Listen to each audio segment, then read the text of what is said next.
이제 지난 시간까지 두 번에 걸쳐서 우리가 성령의 9가지 열매 중에 6가지를 봤는데요. 지난 시간에는 오래 참음, 그리고 자비, 양선 3가지를 봤습니다. 오래 참는다는 것도 역시 하나님이 갖고 있는 속성이라 그랬고요. 그래서 죄인을 오래 참아주시는 그 하나님의 인내를 우리도 본받아서 나한테 있는 여러 가지 어려움들을 잘 참고 하나님의 일을 달성해내는 그러한 인내, 이것이 이제 오래 참음의 열매였고요. 자비는 그 가운데서도 특히 일방적으로 주님이 베푸시는 그 사랑, 자비에 우리가 힘입어서 우리도 남을 불쌍히 여길 줄 아는. 그러니까 사실은 내가 화를 내야 되는 상황인데도 오히려 저 사람이 예수 믿지 않고 오늘도 방황하고 있는 영혼인 걸 바라볼 때 불쌍하게 여기는 마음이 없으면 우리는 사랑할 수가 없잖아요. 그죠? 그래서 자비하는 마음, 불쌍히 여기는 마음을 가져야 된다. 그런데 그 마음만 가져서는 안 되고 그것이 행동으로 나타나는 걸 뭐라 그랬어요? 그것을 양선이라 그랬죠. 그래서 어떻게 보면 오래 참고 그리고 자비를 베풀고 양선, 선을 행하는 모든 모습들은 어떻게 보면 하나의 이렇게 묶음으로 묶을 수 있는 그런 3가지 열매라고 했습니다. 자, 이제 오늘은 나머지 이제 충성과 온유와 절제, 이 3가지 열매를 바라볼 거고요. 이 9가지 열매가 어떤 구성인지를 여러분과 함께 나누면서, 자, 9가지 외울 수 있겠어요? 자, 오늘 설교를 듣고 나면 여러분 외울 수 있습니다. 자, 뭐 그냥 외우는 방식을 가르쳐 주는 게 아니라 그 흘러가는 것들을 이제 제가 정리해서 드리는데 참 놀라운 그런 또 하나님의 은혜가 있을 줄 믿습니다. 자, 오늘 성령의 열매 3번째로 7번째 열매죠. 7번째 열매는 충성의 열매입니다. 이 충성이라는 단어는 피스티스라는 단어고요. 우리말로 충성이라고 하면은 제가 국어서전 찾아봤거든요. 우리 군대 갔다 오신 분들 경례하면 거의 절반 군대 부대에서는 뭐로 해요? 충성, 그러죠, 그죠? 예, 뭐 멸공 이런 것도 했는데 요즘 멸공 별로 없고요, 그죠? 예, 충성이 제일 많아요. 근데 충성이라는 말 단어 자체가 국어사전적 의미는 진실한 마음으로 성실하게 행하는 것. 이게 충성 충자에 이룰 성자를 쓰는 것 같은데 이 충성된 마음, 국가를 위한 진심을 담아서 성실하게 군복무를 할 때 그게 충성의 모습이거든요. 근데 여러 가지 이제 충성이라는 단어를 많이 사용하게 되는데 본문에 사용된 원어 피스티스는 성경에서 더 많은 부분에서 충성이라는 단어가 아니라 뭘로 번역될까요? 믿음이라는 단어입니다. 자, 여기서 여러분이 한 가지, 야, 왜 믿음을 충성이라고 여기는 번역을 해놨지? 라고 여러분이 생각을 할 수가 있는데 한번 보세요. 자, 이 충성이라는 단어는 그러니까 결국은 뭐예요? 신실하신 하나님을 확신하고 그 하나님 앞에, 그 말씀 앞에 순종해 나가는. 다시, 충성이라는 것은 하나님이 신실하신 걸 경험한 사람이, 신실한 단어 좀 이따 설명할 거예요. 신실하신 하나님이라는 걸 체험한 사람이 하나님의 그 말씀 앞에 나도 신실하게, 믿음직하게, 충성스럽게 나가는, 순종하는 모습이 믿음, 충성이라는 말이에요. 자, 그렇다고 한다면 여러분, 하나님은 신실하신 분입니다. 이 신실이라는 단어는 믿을 만하다는 뜻이죠. 약속하고 약속을 그대로 지킨다는 말이에요. 그러니까 하나님은 시간의 주인입니다. 이게 무슨 말이에요? 모든 시간을 통제하시고 다스리신 분이라는 거예요. 앞으로 일어날 일에 대해서 유일하게 아시는 분이 하나님이에요. 그리고 앞으로 일어날 일을 먼저 말씀하세요. 나는 미리 말하노라 얘기하시고 그 얘기한 걸 어떻게 해요? 그대로 잃어버리세요. 우리 하나님, 신실하신 하나님, 약속하시고 약속한 걸 그대로 지키시는 하나님. 그렇기 때문에 환경은 어떻게 바뀔 수 있어요? 이건 안 되겠는데? 이거 모자란데? 그러나 그런 환경이나 여건에 관계없이 무조건 이루시는 분, 이분이 하나님이에요. 이분이 하나님이에요. 여러분이 믿는 어떤 것이 있다 할지라도 우리 하나님은 말씀하시고 그대로 이루시는 그분이 하나님이에요. 자, 그렇다고 한다면 단적인 예를 하나 여러분과 나눌 게 있는데 가장 극단적인 이런 예가 되는 것이 바로 아브라함이죠. 아브라함이 99세 됐을 때 나타나셔도 뭐라 그랬어요? 아들이 없는데, 그죠? 예, 내년에 네가 아들을 안을 거야. 그걸 누구를 통해서? 사라를 통해서. 사라는 몇 살이었어요? 89세. 그러면 우리 황유거사님 올해 몇 살이세요? 그럼 한번 내가 내년에 아들을 이거 믿어져요, 안 믿어져요? 와, 그 사라가 웃었단 말이에요. 아니 황희구 권사님이 내년에 아들을 안고 있을 거라고 누가 그걸 믿겠냐고요. 사라도 그걸 못 믿는 거예요. 그러니까 웃었다고요. 근데 하나님이 뭐라 그래요? 사라가 왜 웃니? 나는 말하고 이루시는 하나님. 내년에 반드시 네가 안으리라. 어떻게 됐어요? 그대로 이루어집니다. 사라가 그 아들을 안고 뭐라 그래요? 와, 하나님이 나를 웃게 하신다. 참 웃긴다. 이 일 참 말이 안 된다. 내 경수도 끊어졌고 내가 아이를 낳을 수 없는 상황인데 하나님이 이게 되게 하시네. 하나님 어떤 하나님? 신실하신 하나님. 그 여건이 어떻든지 환경이 어떻든지 관계없이 말씀하신 그 내용을 그대로 이루어버리시는 하나님. 이걸 누가 체험했어요? 아브라함이 체험했습니다. 자, 그렇다고 한다면 이제 이번에는 하나님의 그 신실하심을 경험한, 지금 충성이라는 단어를 설명하는 겁니다. 신실하심을 경험한 아브라함이 이제 하나님, 나는 이제 하나님의 말씀에 순종하는 충성된 믿음직한 그 모습을 보여드릴게요 라고 하는 그 마음을 하나님이 테스트합니다. 뭐라 그래요? 창세기 22장에 가보면 이제 네 하나밖에 없는 아들 독자를 모리아 산에 가서 번제로 드려. 번제로 드리는 건 죽여갖고 각을 다 뜬 다음에 태워서 드리라는 얘기예요. 누구를? 그때 낳은 그 아들을, 다른 거 말고 그 아들로 그렇게 번제를 드리라는 거예요. 자, 그랬을 때 아브라함은 진짜 기가 막히게 그 말씀대로 그대로 따릅니다.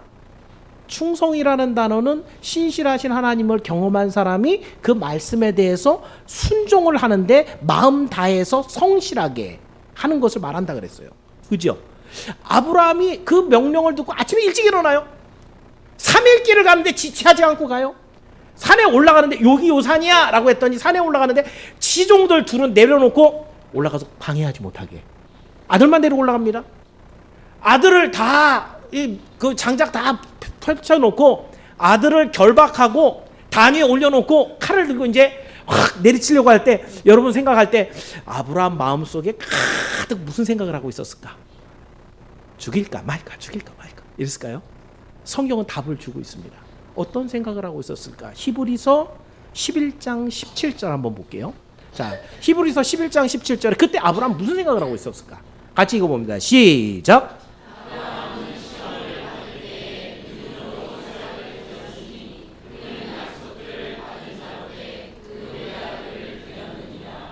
믿음이라는 단어하고 뭐하고 같다고요? 충성으로.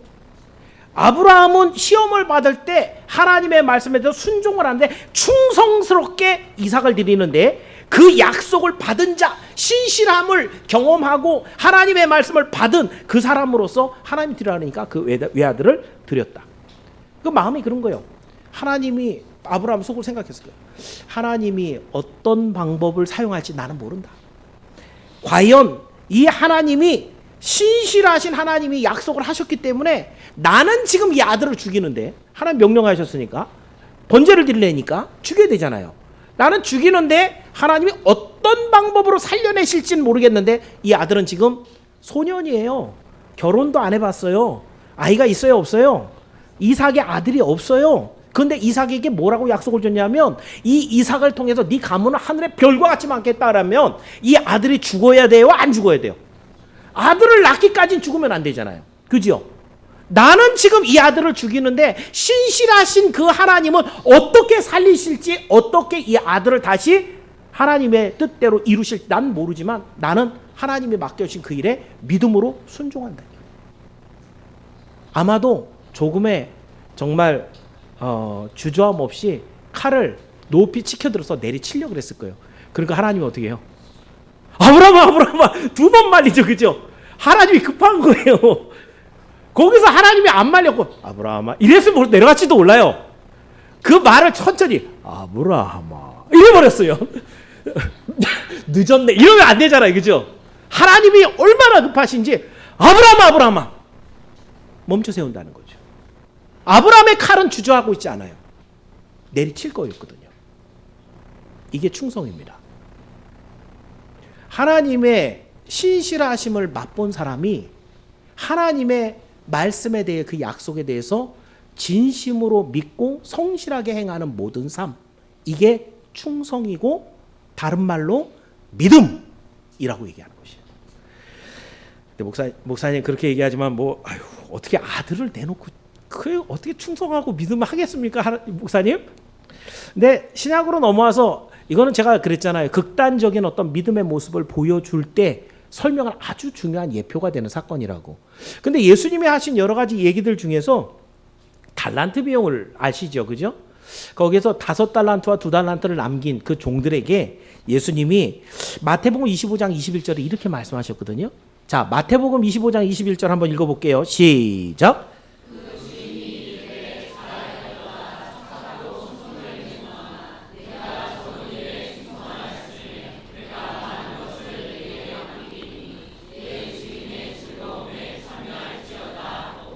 지금 예수님이 이 종들에게 뭐라 그랬어요? 제일 중요한 단어, 오늘 지금 다루고 있는 충성된 종아.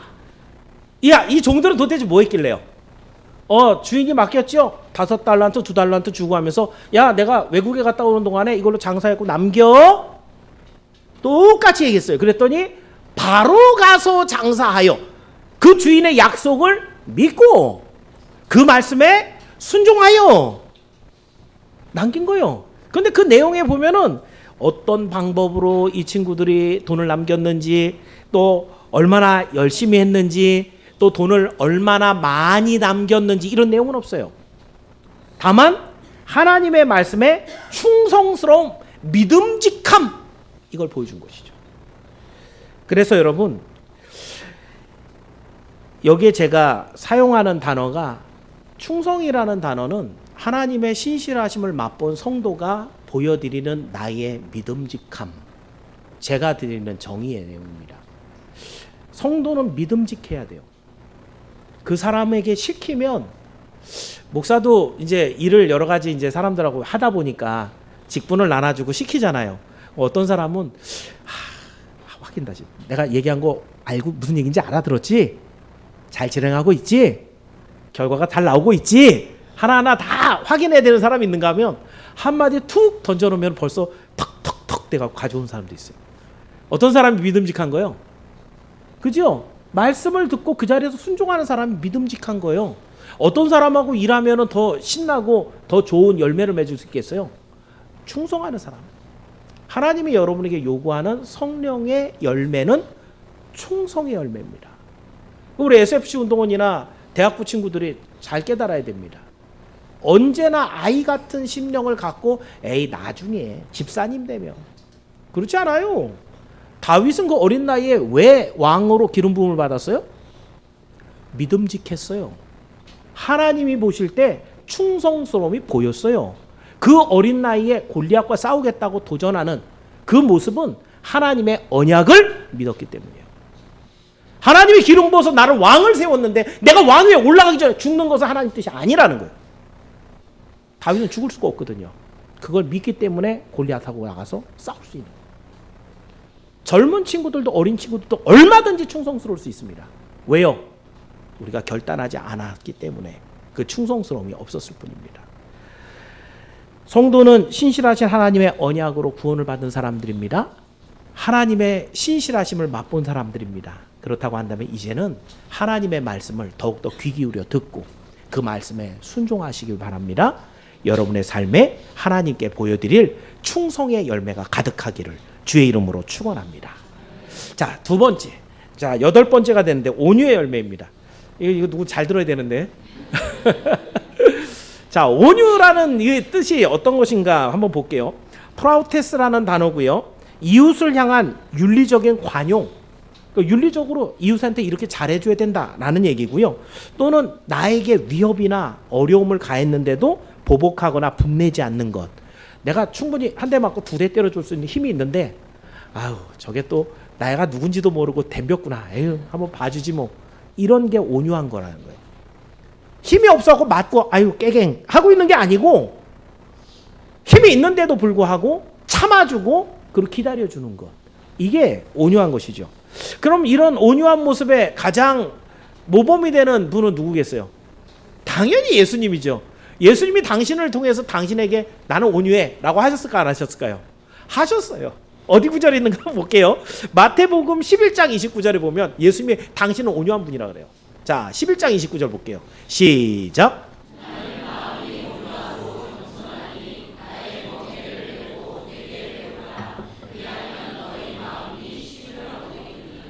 이 말씀을 하는 거는 당신을 자랑하겠다는 거예요. 여러분이 예수님을 본받으라는 거예요. 예수님은 자랑하지 않아도 충분하신 분이잖아요. 그죠? 예수님은 온유하신 분인데 나는 온유를 갖고 있어. 그래서 너희들이 나를 롤 모델로 삼아서 온유한 사람이 돼야 돼 라고 얘기한 거고요. 그러면은 그 옆에서 봤던 베드로가 예수님이 온유하다라는 거를 많이 봤겠죠. 그럼 예수님은 나는 마음이 온유해 그랬지만은 베드로는 디테일하게 얘기해야 될 거 아니에요. 그죠? 베드로 전서에 베드로가 예수님의 온유함을 어떻게 얘기하고 있는가? 2장 23절 한번 볼게요. 베드로 전서 2장 23절입니다. 시작.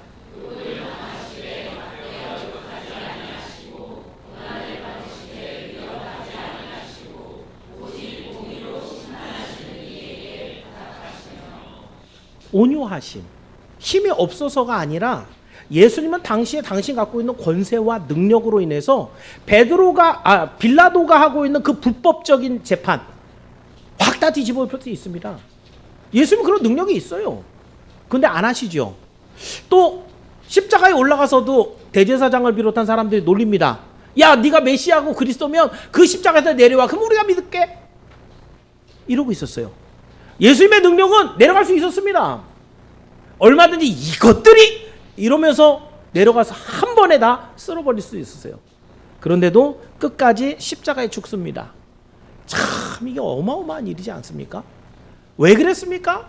하나님이 원하시는 뜻을 이루기 위해서 길이 참으시며 오히려 저들을 불쌍히 여기는 마음으로 주여 저들을 용서하여 주옵소서. 저들은 저들이 하는 일이 무엇인지 알지 못합니다. 이 기도하신 거죠. 이게 온유함이라는 거죠. 어제 우리 SFC 예배를 제가 뒤에서 이렇게 참관하면서 부목사님 설교한 내용 중에 그런 내용이 있었어요. 겸손해야 된다.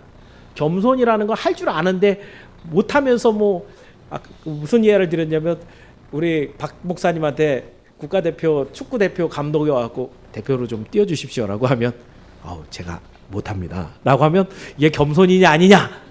겸손이에요? 겸손이 아니에요? 겸손이 아니죠. 그죠? 예. 못해요 그렇게. 그죠? 그런데 정말 그 정도 실력이 되는데 다른 분이 하셔도 괜찮습니다 라고 내놓는 거. 우리 SFC 운동원들한테 주었던 그 메시지 내용은 그런 것이었어요. 너희들이 세상에서 이만큼 자질과 능력과 지혜를 갖춰라라는 거죠. 그리고 사람들 앞에서는 그걸 낮출 줄 알아야 된다는 거예요. 그게 온유함이에요.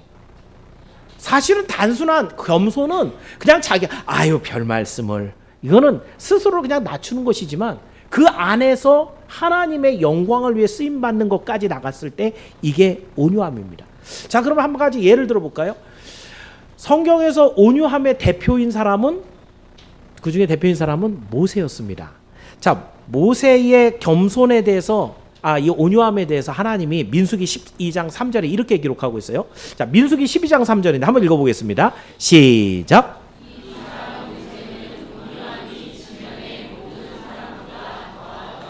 자, 한번 물어보십시다. 민수기는 누가 썼어요? 그죠? 누가 썼어요? 모세가 썼잖아요. 그럼 모세가 자기한테 뭐라 했어요? 이 사람 모세는 온유함이, 잘난 척하는 거지. 이게 겸손한 것 같아요. 근데 모세가 이런 거 쓸 때 어떤 마음이었어요? 하나님 좀 써. 하나님 써. 이랬을 것 같아요. 모든 성경은 어떻게 기록됐다고요? 하나님의 감동으로. 모세가 자기를 드러내고 싶어하고 쓴 얘기가 아니라는 거예요. 자기가 썼는데 이 사람 모세 객관화시키고 3인칭화해서 있을 때 이건 하나님의 평가라는 거예요. 모세를 향한 하나님의 평가가 이 사람 모세는 온유함이 지면을 덮을 정도로 가득하다. 모든 사람보다 더 넓더라. 이렇게 얘기하고 있습니다. 그 상황이 뭐였어요? 사실 이게 모세가 후처를 얻었는데 그 구스 여인이었어요. 흑인이었습니다. 그러니까 와이프 시보라가 먼저 죽었어요. 광야에서. 그런데 그 후처로 두 번째 와이프로 얻은 게 구스 사람이었어요. 그러니까 율법에 보면 이스라엘 사람들은 이스라엘 사람들하고 결혼하라고 이런 것들이 있어갖고 그걸 누가 비방하기 시작했냐면 형인 아론하고 누나인 미리암이 둘이 짝짝꿍이 돼갖고 그래 모세가 말이야 우리 동생이 제가 정신이 나갔나 봐. 그 많은 교수들 놔두고 그래 시커먼 여자를 데려다 그래 자기 아내를 삼았으니 라고 얘기를 하고 다닌 거예요. 자 그렇다고 한다면 여러분 당시에 근데 상황을 본다면 그래요. 출애굽을 할 때 당시에 많은 잡족이 같이 나왔다라고 되어 있습니다. 10가지 재앙이 쏟아졌죠. 거기에 애굽 사람들도 하나님만이 여호와가 하나님입니다 이 고백이 나올 정도였어요. 근데 거기에 같이 그 이집트 안에 섞여 살았던 많은 잡족들은 이스라엘 백성들의 엑소더스 할 때 출애굽할 때 많이 따라 나갔습니다. 하나님이 진짜 하나님이야 그러면서 그런 중에 하나가 바로 이 구스 여인이었을 거예요. 그런데 이 여인은 뭘 보고 간 거예요? 하나님을 보고 간 거예요. 아마도 제가 믿기로는 모세가 볼 때 그 여인의 시커먼 피부가 좋아서가 아니라 그 안에 들어있는 하나님을 믿는 믿음과 순종하는 그 여인의 모습 이걸 보고 아마 후처로 이렇게 낙점해서 자기 아내로 거뒀을 거예요. 아마도 이 여인이 호를 단신으로 이렇게 왔다고 한다면 누군가가 이렇게 같이 남편이 돼주면은 더욱더 정말 안락한 그런 삶을 살 수 있지 않았겠습니까? 그런데 여기에 이제 권위에 도전하는 아론과 미리암. 사실 당시에 모세는 왕과 같은 위치였거든요. 한마디로 하면 그만하십시오. 형이지만 이거는 하나님이 세우신 지도자에 대한 모독입니다. 라고 해갖고 딱 입을 닫게 할 수도 있는데 모세는 거기서 잠잠하고 참습니다.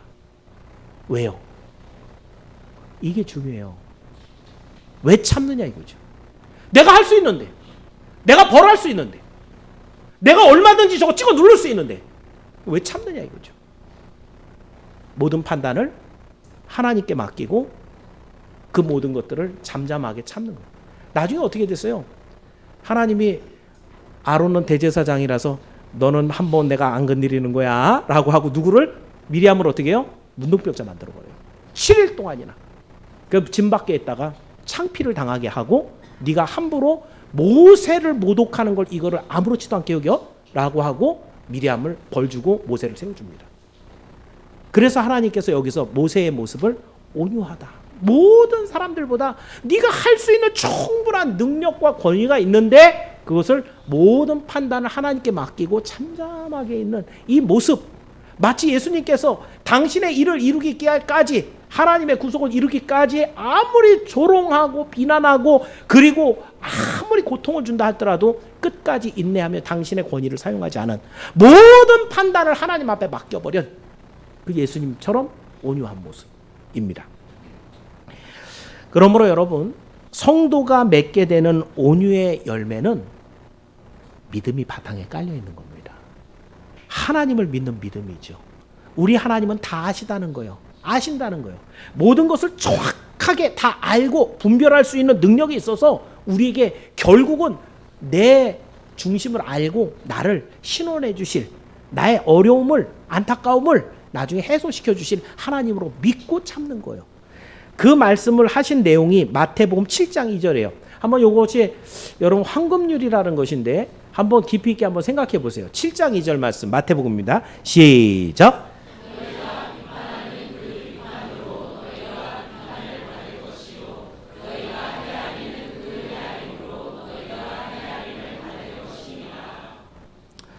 임금님이 없을 때는 임금님도 욕하는 게 세상이잖아요. 그죠? 우리는 분별력도 갖고 있고 지혜도 갖고 있기 때문에 남을 함부로 얘기를 자주 합니다. 그렇지만 온유한 사람은 어떤 거예요? 모든 판단을 하나님께 맡기는 거예요. 이 황금률에 있는 내용, 너희가 비판하는 그 비판이 너희에게 그대로 임한다. 그렇기 때문에 너희가 아무나 비판하지 말고 모든 판단을 누구에게 맡겨라? 하나님께 맡기라는 거예요. 그러니까 교회가 왜 다툼이 일어납니까? 누구 뒤에서 쑥덕거려 이런 말 했다며 내가 언제 증인이 있는데 그러고 싸우잖아요. 그죠? 그러면 한 사람 안 나온다고. 온유하지 않으니까 함부로 비판하고 판단하니까 나는 그런 의도로 얘기한 게 아닌데 그러니까 내가 신경질 난다고 하며 싸우는 거예요. 비판하지 말라는 거죠. 내가 할 수 있는데도 때때로는 하나님의 나라와 하나님의 구원의 역사를 위해서 때때로는 참고 묵묵하게 잠잠할 필요가 있을 때도 있다라는 거예요. 그래서 여러 가지 지금 8번째 열매를 이렇게 이야기하면서 야, 이 온유의 열매를 맺을 정도면 어마어마하게 성숙한 성도겠다라는 생각을 해봅니다. 정말 우리가 하고 싶은 일, 할 수 있는 말들 얼마나 많아요. 여러분이 가지고 있는 몽땅 갖고 있는 돈을 다 털어갖고 하고 싶은 대로 다 쓸 수 있는데 모든 판단을 하나님께 맡기니까 어떻게 해요? 나는 오늘도 검소하고 성실하게 살아가요. 이게 그리스도인의 모습이에요. 이게 온유한 자예요. 여러분이 갖고 있는 시간을 다 마음대로 쓸 수 있어요. 그런데 그걸 조절하는 거예요. 하나님을 위해서. 모든 시간의 주인이신 하나님이 야, 너 시간 어떻게 사용했는지 확인해보자. 하나님이 분별하실 것이니까. 모든 판단을 하나님께 맡기고 그것을 내가 다 활용하지 않는 것. 이게 온유함입니다. 오늘 우리 선양교회 모든 지체들 가운데 이러한 온유의 열매가 가득 맺혀져서 하나님이 주신 권세를 하나님의 뜻대로 멋지게 사용함으로 정말 하나님의 큰 칭찬이 많은 우리 교회와 여러분들이 되기를 주의 이름으로 축원합니다. 자, 이제 마지막 한 가지 남았습니다. 마지막은 절제의 열매입니다.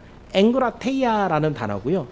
참 이 단어가 연구를 하는 동안에 참 많이 놀라운, 지금 8가지 모두 항목들은요, 사랑부터 시작해서 이 온유까지 전부 다 오리지널 버전이 누구에게서 온 거예요? 하나님께서부터, 예수님께로부터 왔죠. 그죠? 근데 유일하게 이 절제만은 하나님으로부터 온 게 아닙니다.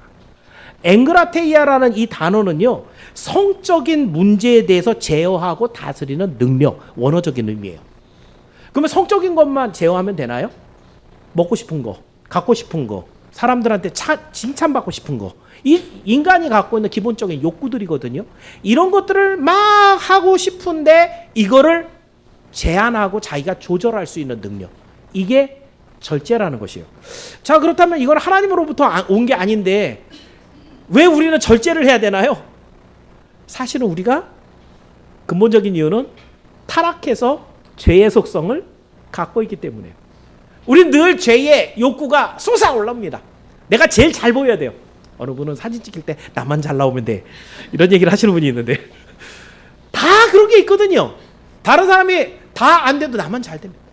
우리가 밥 먹을 때 슬쩍 새치기 하는 이유는 빨리 먹고 싶어서. 그죠? 젊은이들이 코인 같은 데 막 집어넣는 이유는 뭐예요? 한 방에 땀 안 흘리고 돈을 다른 사람보다 많이 갖고 싶어서. 다 기본적으로 갖고 있는, 사람들이 갖고 있는 다 욕구들입니다. 그런데 그 욕구를 절제할 줄 아는 게, 그걸 조절할 줄 아는 게 절제라는 것이에요. 자, 그렇다고 한다면 이 절제에 대한 그 근원적인 것을 보면 전에도 얘기 드렸지만 아담에게서부터 생각하면 됩니다. 에덴에서 쫓겨난 아담 가족은 이제 가인과 아벨을 낳았죠. 그리고 가인이 하나님 앞에 제사를 드렸는데 하나님 안 받으셨어요. 아벨 것만 받고. 그랬을 때 가인에게 하나님이 하신 말씀 안에 이 절제의 그 기원이 담겨 있어요. 창세기 4장 7절 말씀인데 한번 읽어봅니다. 4장 7절 시작.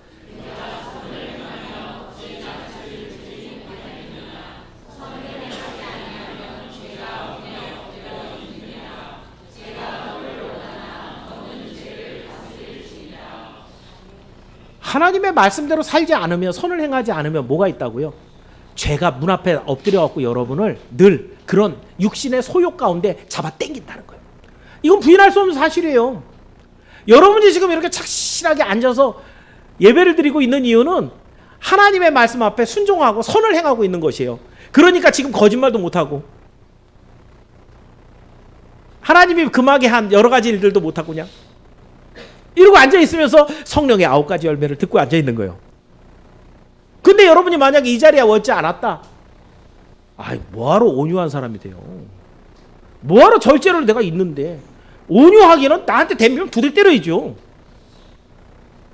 우리가 선을 행하지 않으면 죄가 문 앞에 딱 엎드려서 내가 나오길 기다렸다 확 덮쳐버린다는 거예요. 하나님의 말씀의 표현이 그 얘기예요. 그렇다고 한다면 우리는 늘 죄의 충동을 받게 되는데 가인아, 너는 그 죄를 다스려야 된다. 절제라는 것은 우리 안에서 죄의 욕구가 계속 올라오기 때문에 우리 스스로 그것을 다스려야 된다라고 해서 성령의 열매로 우리에게 주시는 겁니다. 근데 절제하지 않으면 어떻게 돼요? 자, 그 골로새서 3장 5절에 여러 가지 죄악의 내용들이 쭉 나오는데요. 그 마지막 이제 마무리 부분인데요. 골로새서 3장 5절 한번 읽어볼게요. 절제하지 않으면 마지막 날에 사람들은 이렇게 된다고 합니다. 읽어볼게요. 시작.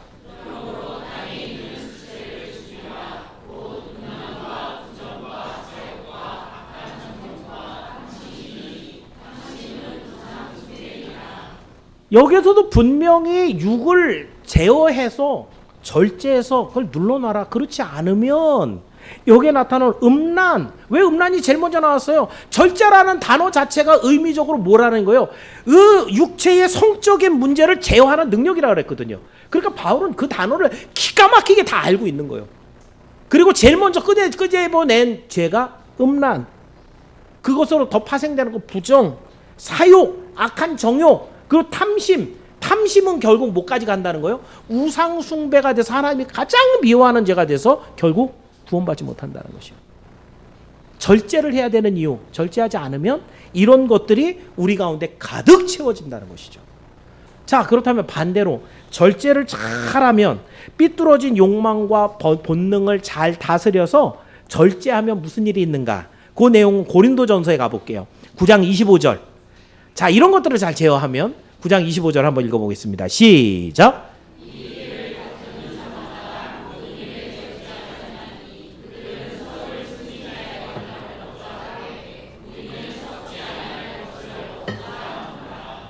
모든 일에 절제한다 그랬죠. 그죠? 절제하면 뭘 얻는다고요? 썩지 않는 승리자의 관 그랬는데 이 승리자의 관은 옛날 올림픽 얘기하는 거예요.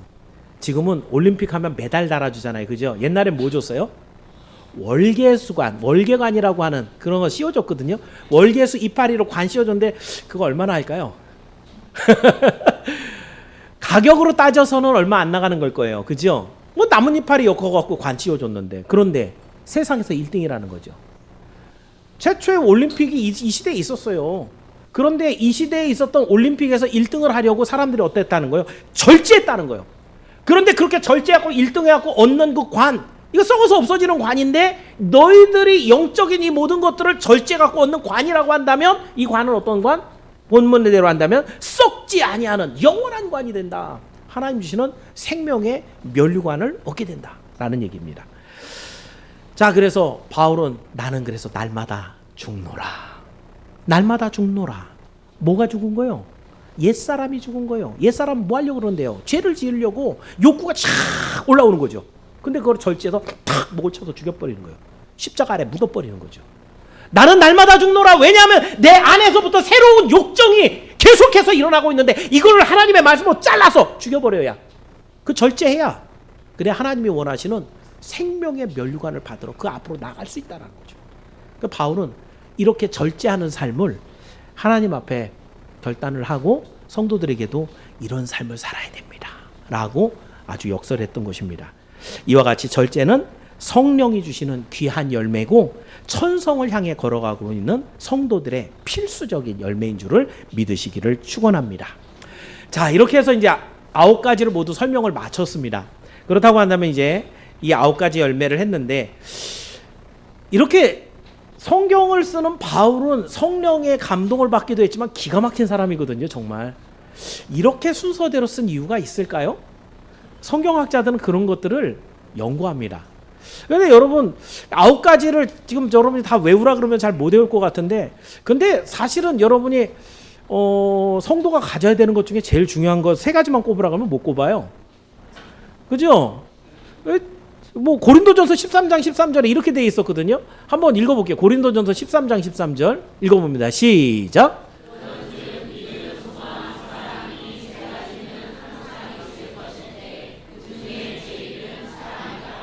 그 앞에 고린도전서 12장은 무슨 내용이냐면요. 각종 은사에 대한 것이에요. 방언이라든가 뭐 치유라든가 이런 은사가 있는데 이런 은사 중에 최고의 은사가 뭐냐면 내가 얘기해 줄게. 그리고 13장 딱 넘어가서 무슨 얘기냐면 사랑에 대해서 얘기합니다.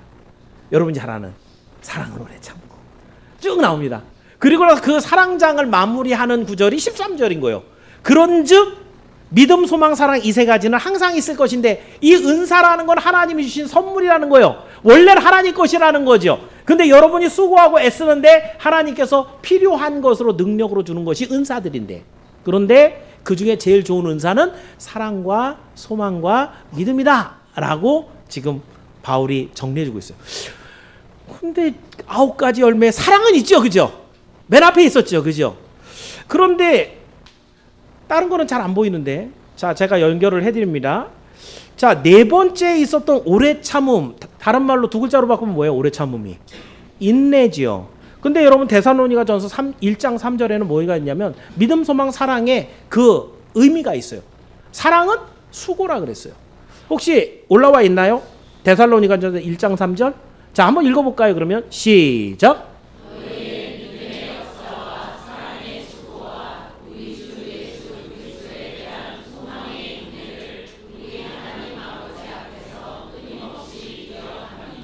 데살로니가전서 이 말씀에서는요, 믿음은 하나님의 능력을 가져와서 역사가 일어난다 그래요. 믿음은 요소가 역사예요. 믿음으로 말미암아 역사가 일어나요. 사랑은 그 사랑을 실천하려면 자기가 뭔가 희생하는 수고가 있어야 돼요. 사랑의 분명한 그 모습은 수고로 나타나요. 근데 소망이라는 것은 우리가 바라는 진짜 소망은 뭐예요? 주님 다시 오시는 날에 천국에 들 소망이죠. 남았어요? 안 남았어요? 아직까지 시간이. 아직 기다려야 돼요? 지금 막 열려요. 그렇죠. 그래서 소망은 어떻다 그래요? 인내라고요. 그 일이 이루어질 때까지 길이 참아야 돼요. 오래 참아야 돼요. 네 번째였던 성령의 네 번째 열매 오래 참음은 곧 무슨 말이라는 거예요? 소망과 같은 말이라는 거예요. 자, 일곱 번째 오늘 했죠. 충성이라는 단어가 있는데 충성 피스티스는 다른 말로 똑같이 번역했을 때 더 많은 경우에 뭐라고 번역된다고요? 자, 그러면 묶어볼까요? 하나님께서 우리에게 성령의 열매로 주시는 사랑의 열매는 하나님께서 조건 없이 주시는 사랑, 우리가 아무것도 하나님 앞에 드린 게 없는데 일방적으로 주신 선수적 사랑으로 우리한테 주었는데 그 사랑으로 인해서 우리는 뭐가 돼요? 기쁨이 한량없는 희락으로 가요. 내 스스로는 하나님이 주시는 그 사랑으로 인해서 기쁨과 그 큰 희락이 있는데 그것으로 인해서 하나님과의 관계 회복이 되고 이웃과의 관계 회복이 돼서 그래서 그걸 뭐라 그래요? 화평이라 그래요. 사랑 안에 그 테두리 안에 들어있는 게 뭐냐면 사랑과 희락과 화평이 한 테두리로 사랑을 얘기하고 있는 거예요. 지난주에 얘기한 인내, 오래 참음, 주 예수 그리스도께서 약속한 그 내용을 갖고 내가 오래도록 참는 그 소망은 이제 구원받을 날을 생각해 보니까 옆 사람들 보니까 어떻게 해요? 예수 안 믿는 사람 보니까 불쌍해. 불쌍하게 여기는 마음. 하나님이 나를 불쌍하게 여기서 구원으로 이끄신 그 마음이 내게 오셔서 자비의 마음이 된다는 거예요. 근데 그 자비의 마음에 머무르지 않고 어떻게 된다고요? 복음을 전해. 하나님의 말씀을 믿고 천국으로 가십시다. 당신 필요한 거 있으면 내가 도와줄게요. 양선. 이 소망에 들어있는 거예요. 소망을 갖고 있는 사람은 오래 참으면서 사람들을 불쌍히 여기고 복음을 전해서 선을 행하는 자비와 양선까지 연결돼요. 믿음은요. 충성스러운 사람들은 하나님의 신실하심을 맛본 사람이라 그랬어요. 그 약속에 대해서 이제 드시오. 아, 하나님, 당신이 주신 그 약속은 반드시 이루어질 걸 믿고 내 여건이나 환경 보지 않고 나는 그 말씀에 대해 순종하여 나아갑니다. 믿음이라 그랬죠. 그게 충성이라 그랬어요. 그 충성을 행하는데 내가 능력이 많아요. 하나님 주신 복이 있어갖고 지혜도 많아요. 돈도 많아요. 그런데 그걸 내 마음대로 막 쓰는 게 아니에요. 하나님의 영광을 위해서 모든 판단을 주께 맡기고 오늘 내 삶의 걸음을 주님이 나중에 심판하실 걸 믿고 많은 사람들에게 정말 착하고 선한 말로 나눠주고 하는 온유의 모습이 돼요. 근데 내 안에서는 늘 어때요? 그날이 이루기까지 육정이 계속하게 올라오는 것, 이거를 늘 제어하고 주님 오실 날을 바라보면서 믿음으로 나아가는 절제의 열매까지 맺고 나가는 것. 믿음의 테두리 안에 있는 열매들이라는 거예요. 자, 그렇다고 한다면 여러분 이걸 테두리를 이렇게 묶어주니까 한번 생각을 해보세요. 사랑의 열매 뭐가 있어요? 사랑하니까 희락과 화평이 따라오게 돼 있어요. 소망은 오래 참음이에요. 오래 참다 보니까 옆 사람들이 어떻게 보여요? 불쌍해, 자비로운 마음. 그러해서 선을 베푸는 양선이 돼버려요. 이제 여러분에게 하나님이 요구하는 충성이 있는데 이 충성의 믿음을 보여드릴 때 내가 가진 거 내 마음대로 다 쓰는 게 아니라 하나님의 뜻대로 쓰는 온유한 마음이 그리고 내 삶의 육신을 제어할 수 있는 절제의 모습이 어때요? 성경을 나열식으로 배우시면 안 됩니다. 그 안에 담겨 있는 하나님의 뜻을 발견할 줄 알아야 돼요. 참 바울이 대단한 사람이죠, 그죠? 이건 제가 어느 책에서 베껴온 게 아니에요. 하나님의 말씀을 연구하다 보면 하나님께 보여주는 게 있어요. 그럼 여러분들이 이제 이 성령의 9가지 열매가 있는데, 아유, 나는 친절하게 막 열심히 하고 사랑하고 이런 건 잘 되는데 다른 열매는 좀 부족해도 이런 거 갖고 되지 않을까? 이렇게 생각하시면 안 됩니다. 이 열매는 9가지지만 여러분들에게 모두 다 골고루 맺어야 되는 열매들이에요. 난 이 한 가지 충성만 잘할 거야. 나는 소망만 충만해. 나는 기쁘기만 하면 돼. 그래서 삐뚤어진 성도가 만들어지는 거예요. 성도들마다 이 열매를 다 맺으라는 것이에요. 왜냐하면 우리 구주 예수 그리스도께서 여러분에게 능력과 권세를 주셔서 일들을 감당하게 하시기 때문입니다. 한번 다 외워볼까요? 외우세요. 그리고 그 열매들이 남의 얘기가 아니라 내 얘기가 될 때 여러분이 외우려고 하지 않아도, 아, 하나님이 내게 주시는 이 열매가 내 안에 가득하구나. 하나님 너무 감사합니다. 라고 하는 기도가 나올 수밖에 없을 거예요. 오늘도 구원을 얻은 성도로서 이 성령의 열매가 충만해서 어느 한 가지 편중되지 않고 골고루 다 많이 열어서 우리 하나님 앞에 큰 기쁨을 드리는, 그리고 그 구원을 기쁨으로 걸어가게 되는 여러분이 모두 되기를 주의 이름으로 축원합니다. 기도하겠습니다.